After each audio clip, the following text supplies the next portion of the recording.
தள்ளுபடி விவகாரத்தில் தமிழக முதலமைச்சரின் அறிவிப்பு பெருத்த ஏமாற்றத்தை அளிப்பதாக தமிழ்நாடு அனைத்து விவசாயிகள் சங்கங்களின் ஒருங்கிணைப்பு குழு தலைவர் பாண்டியன் குற்றம் சாட்டியுள்ளார். திருவள்ளூர் மாவட்டம் பெரியபாளையம் அருகே தண்டலம் கிராமத்தில் நடைபெற்ற கூட்டத்திற்கு பிறகு செய்தியாளர்களை சந்தித்த அவர், எல்னினோ தாக்கத்தால் வறட்சியை எதிர்கொள்ள உள்ள தமிழகத்தில் நீர்நிலைகளை தூர்வார மத்திய அரசு நிதி ஒதுக்க வேண்டும் என்றார்.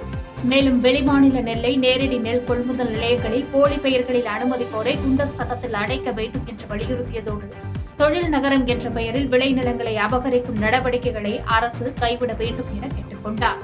கடந்த ஆட்சிகள் எவ்வாறு தள்ளுபடிக்கான அரசாணைகள் பிறப்பிக்கப்பட்டு வழிகாட்டு நெறிமுறைகளை உருவாக்கினார்களோ அதே வழிகாட்டு நெறிமுறைகள் அரசாணைகளை பின்பற்றிதான் தமிழக வெற்றிக் கழக ஆட்சியும் கடன் தள்ளுபடி நடவடிக்கை எடுக்க வேண்டும் என்று ஒருமனதாக தீர்மானம் நிறைவேற்றினோம். நிச்சயமாக அதை முதலமைச்சர் அறிவிப்பார் என்று அன்றைய தினம் உத்தரவாதமும் அளிக்கப்பட்டது. ஆனால் நேற்றைய முதலமைச்சருடைய அறிவிப்பு மிகுந்த ஏமாற்றம் அளிக்கிறது. இது ஏதோ அதிகாரிகள் தவறான வகையில் முதலமைச்சரை விவசாயிகளுக்கு எதிராக திசை திருப்புகிறார்களோ என்று அஞ்சத் தோன்றுகிறது. கடந்த திமுக ஆட்சியிலும் திமுக ஆட்சியை விவசாயிகளிடத்திலிருந்து பிரித்தார்கள். நிலங்கள் அபகரிக்கப்பட்டது. விவசாயிகள் மீது குண்டர் சட்டங்கள் போடுவதற்கு அதிகாரிகள் துணிந்தார்கள். சிறை வைக்கப்பட்டார்கள் விவசாயிகள். இந்த அடிப்படையில் தான் அந்த ஆட்சி விவசாயிகளுக்கு எதிரான ஆட்சி என்ற ஆட்சி மாற்றம் ஏற்பட்டிருக்கிறது.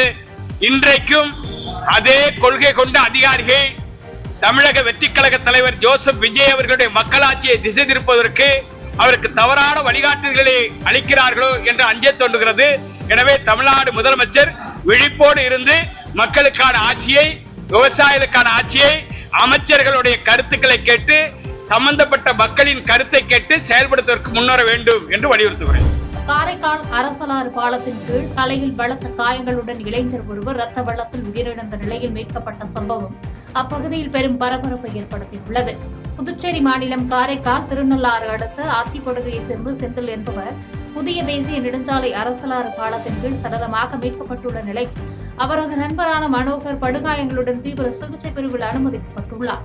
இச்சம்பவம் விபத்தா அல்லது கொலையா என்பது குறித்து காரைக்கால் நகர காவல்துறையினர் தீவிர விசாரணை மேற்கொண்டு வரும் நிலையில் இச்சம்பவம் அப்பகுதி மக்களிடையே பெரும் அதிர்ச்சியை ஏற்படுத்தியுள்ளது.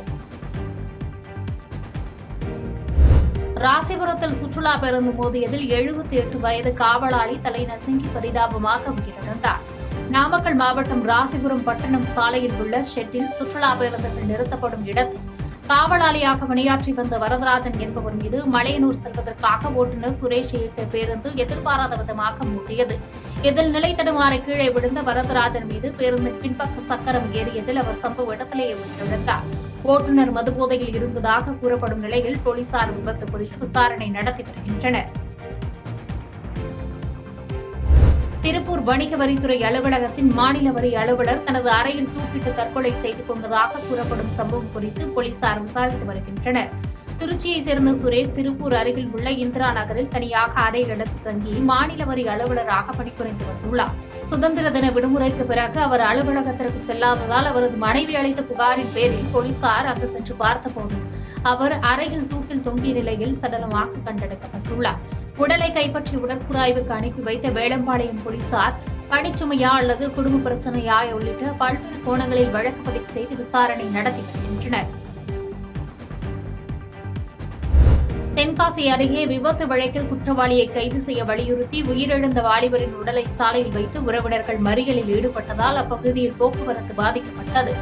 தென்காசி மாவட்டம் சேர்ந்தமரம் அருகே உள்ள கீழ சுரண்டை பகுதியில் பால்வண்டி ஓட்டுநரான ஐயப்பன் என்பவரது இருசக்கர வாகனத்தின் மீது அடையாளம் தெரியாத வாகனம் மோதியதில் அவர் சம்பவ இடத்திலேயே உயிரிழந்தார். விபத்து தொடர்பான சிசிடிவி காட்சிகள் வெளியாகி இருந்தும் குற்றவாளியை கைது செய்யாததை கண்டித்து உறவினர்கள் சாலையில் உடலை வைத்து மறியல் போராட்டத்தில் ஈடுபட்டனர். போலீசார் பேச்சுவார்த்தை நடத்தியதை அடுத்து போராட்டம் தற்காலிகமாக கைவிடப்பட்டது. செங்கல்பட்டு மாவட்டம் அச்சரப்பாக்கம் அருகே தேசிய நெடுஞ்சாலையோரம் நின்று கொண்டிருந்த கண்டெய்னர் லாரி மீது இருசக்கர வாகனம் மோதிய விபத்தில் இருவர் சம்பவ இடத்திலேயே பரிதாபமாக உயிரிழந்தனர். சென்னையிலிருந்து கடமலைப்புத்தூர் சென்றுவிட்டு மீண்டும் இருசக்கர வாகனத்தில் சென்னை நோக்கி திரும்பிய மணிகண்டன், செந்தில்குமார், காளிதாஸ் ஆகிய மூவரும் பயணித்த வாகனம் செங்கல்பட்டு மாவட்டம் அச்சரப்பாக்கம் தேசிய நெடுஞ்சாலையில் காந்திநகர் பகுதியில் சாலையோரமாக நின்று கொண்டிருந்த கண்டெய்னர் லாரி மீது மோதியுள்ளது. இதில் மணிகண்டன் மற்றும் செந்தில்குமார் ஆகியோர் சம்பவ இடத்திலேயே உயிரிழந்தனர். மேலும் விபத்தில் காளிதாஸ் படுகாயங்களுடன் மருத்துவமனையில் அனுமதிக்கப்பட்ட நிலையில் விபத்து குறித்து போலீசார் விசாரணை நடத்தி வருகின்றனர்.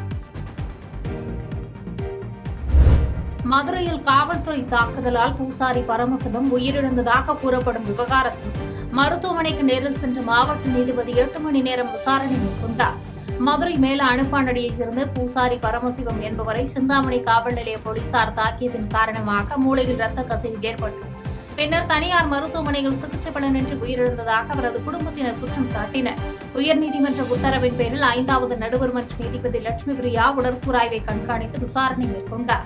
இதனிடையே பரமசிவம் கீழே விழுந்து இறந்ததாக கூறி காவல்துறை வெளியிட்ட மறுப்பு அறிக்கையால் உறவினர்கள் கடும் ஆவேசமடைந்தனர். அவர் இந்த அளவுக்கு விழுந்தா கூட எந்திரிக்க மாட்டார். அவர் இந்த அளவுக்கு விழுகல. இந்த வரைக்கும் நான் எந்த ட்ரீட்மெண்ட் அவருக்கு எடுக்கலையே, எந்த இதுமே எடுக்கலையே. அவருக்கு நான் ட்ரீட்மெண்ட் ஒரு பிரஷர் ஒரு சுகரோ எதுவுமே இல்லையே. அவருக்கு போலீஸ் தான் காரணம். எனக்கு நீதி கிடைக்கணும், போலீஸ் தான் காரணம். என் புருஷன் அடிச்சது போலீஸ் தான் அடிச்சது, வேற யாருமே இல்லை. நான் கண்ணார பார்த்தேன் நான் யாருமே இல்லை. நடந்த சம்பவம் மதுரை சம்பவமே எங்க அப்பாவா இருக்கணும். இதுக்கு அடுத்து வேற எதுவுமே நடக்க கூடாது. ஒரே ஒரு கோரிக்கை, இந்த சம்பவத்துக்கு போலீஸ்காரன் தான் முழுக்க காரணம். நீ எங்க போனாலும் சொல்லி நான் உயிரை கூட கொடுக்குறேன், நான் ரெடி. ஆனா அது ஃபுல்லா காரணமே இவர் தான், போலீஸ்காரங்க மட்டும் தான், வேற யாருமே இல்ல. இதுக்கு உண்டான நடவடிக்கை எங்க அண்ணன் தலைமையில நீங்க எடுக்கணும். காரணமே நீங்க இது பண்ணணும், உத்தரவு கொடுக்கணும். இப்ப காவல்துறை இந்த மாதிரியான ஒரு தப்பை பண்ணிட்டு திரும்ப அதை நியாயப்படுத்துற விதமா நடந்தா நாங்க எப்படி அதை ஏத்துக்கிறது? இன்னைக்கு ஒருத்தருக்கு நடந்துருச்சு, இது எப்படியோ தொடர் கதையா ஆகுதுன்னு வச்சுங்களேன். இந்த ஆட்சியிலையும் ஆட்சி மாறினாலும் காட்சி மாறாத கதையா தொடர்ச்சியா இதெல்லாம் நடந்துட்டே போனா யார் தான் இதெல்லாம் கேட்கறது? பூசாரி பரமசிவத்தினுடைய மரணமாவது இதுக்கெல்லாம் ஒரு தீர்வை கொடுக்கணும். அதனால நாங்க வாங்க மறுக்கிறோம். கடையநல்லூர் நகராட்சி குப்பை கிடங்கு தீயினால் பரவிய புகை மூட்டத்தால் மர்ம காய்ச்சல் ஏற்பட்டது. அப்பகுதியில் 2 பெண்கள் உயிரிழந்ததாக கூறப்படும் சம்பவம் பெரும் பரபரப்பை ஏற்படுத்தியுள்ளது. தென்காசி மாவட்டம் கடையநல்லூர் இந்திரா நகர் இலங்கை அகதிகள் முகாம் அருகே அமைந்துள்ள நகராட்சி குப்பை கிடங்கில் குப்பைகளுக்கு தீ வைக்கப்படுவதால் எழும் புகை மூட்டத்தால் அப்பகுதி மக்கள் பல்வேறு நோய்களால் பாதிக்கப்பட்டு வருவதாக குற்றச்சாட்டு எழுந்துள்ளது. இந்நிலையில் மர்ம காய்ச்சலால் பாதிக்கப்பட்டு சிகிச்சை பெற்றிருந்த பள்ளி மாணவி ரிசானா மேரிக்கு பிறகு தற்போது நர்மதா உள்ளிட்ட 2 பெண்கள் சிகிச்சை பலனின்றி பரிதாபமாக உயிரிழந்துள்ளது அப்பகுதி மக்களிடையே பெரும் சோகத்தை ஏற்படுத்தியுள்ளது. இந்நிலையில் சம்பந்தப்பட்ட பகுதியில் உள்ள குப்பை கிடங்கை முழுமையாக அகற்ற வேண்டும் என கோரிக்கை எழுந்துள்ளது.